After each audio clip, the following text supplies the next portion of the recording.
So, picture your life in a place where everything you do, what you buy, how you behave, is tracked. The government gives you a score, and the score is a measure of how trustworthy you are as a citizen and determines what you're allowed to do, like ever. Boarding a train, getting a mortgage, all goes back to this score. It's called social credit. It sounds like that show Black Mirror, but it's actually happening in China. So how does that change you? Does it change you? What does your life look like when your every move is watched?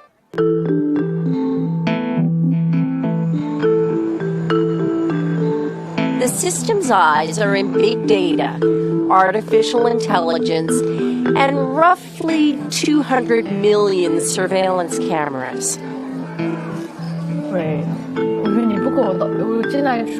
And that's totally fine with Ouyang Haoyu. She's 21, graduated from a good school with solid grades. She's diligent. She's nice. No surprise, she's a 752. That's her rating with Sesame Credit, a private company working with the government on the algorithms for the social credit system. The scores go from 350 to 950 and are based on habits and behavior. Buy clothes or diapers, it's good. A lot of alcohol, too many video games, not so good. Haoyu's 752 puts her in model citizen range and gets her discounts and privileges, like using a shared bike without a deposit. She likes it. Her friends do too.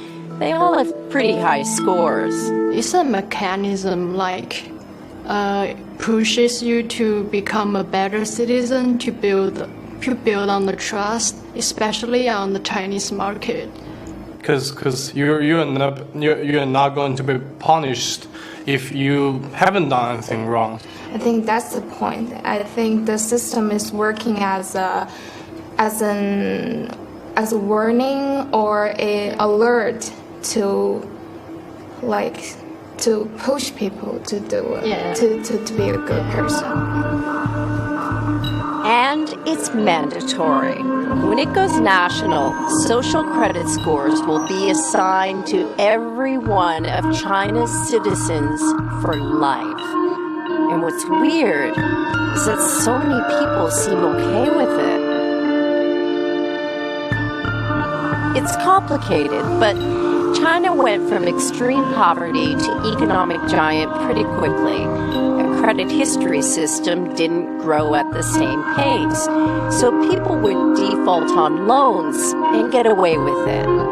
Add in scandals around fake food, tainted baby milk, counterfeit goods, and what you've got is a big problem with trust. So, in 2014, the Communist Party called for a system to allow the trustworthy to roam everywhere under heaven while making it hard for the discredited to take a single step. The model is a place called Rongcheng. It's in Shandong province. It's orderly. Streets are spotless. Cars slow down, which is unheard of in China.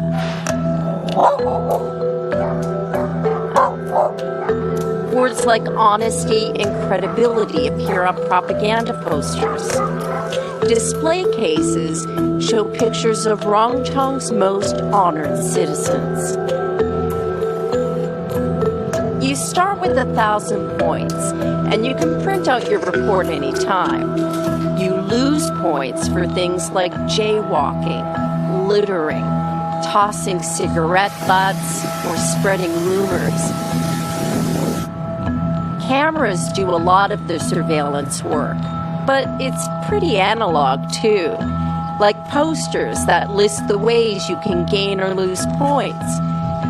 监控下的斑马线。 And each night, local TV shows the surveillance highlights of the day. 可以了。 And then there's Joanne. She's an information collector, a paid enforcer who walks around and writes down deeds about her neighbors. 他就扶着他。 Like the man who carried a drunk person home. Things like this are good deeds, she said. But the farmer overheard swearing and being rude. Yeah, bad deeds. 每个月10条。 Her quota is 10 a month. She likes the work, thinks the city's better for it. The thing about the social credit system is that there isn't one single system. Not yet. Different places have different rules. So what do you do if you have bad social credit? Well, for one, you talk about it on Weibo, which is like Twitter. There are forums for discredited people to vent and get advice. In Chongqing, we hooked up with Huang Huijun. He had a business until he was sued by a client, and Huang refused to pay 90 grand to settle it. So, the court put him on a social credit blacklist, and things got way worse.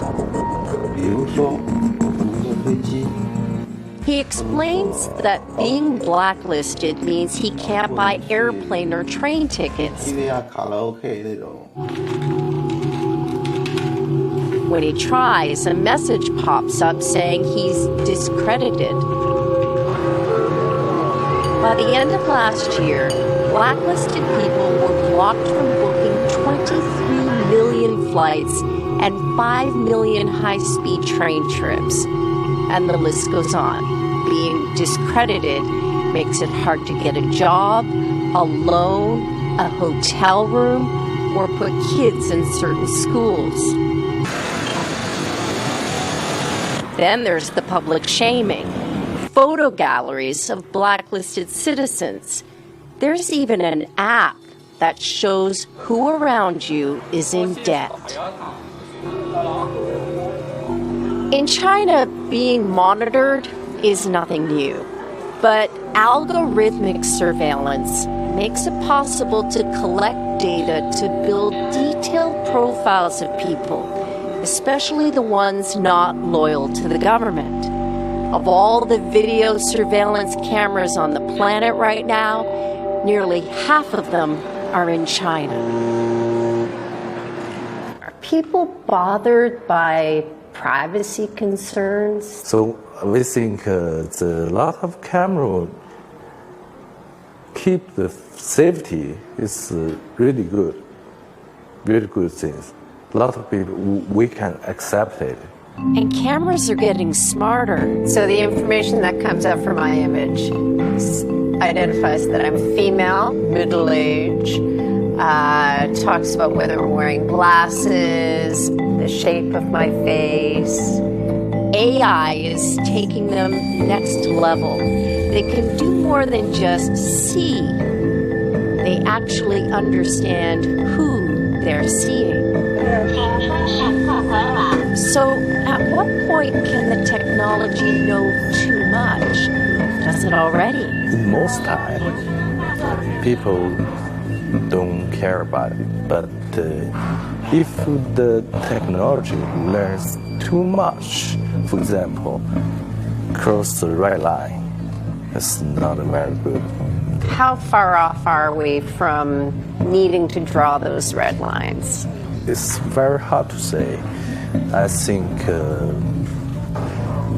maybe decades, I mean 10 years or 20 years, 15 years, maybe. That's not very long. Yeah. It's coming. It's coming. And where does it all go? 你好，谢谢。 Hallyu isn't so bothered. Her sesame score's high. Life is good and she's used to living most of it online. Soon, her education and medical records, and any run-ins with the law will factor into her social credit score. And wherever she goes, someone will follow and ask, "Who can you trust?"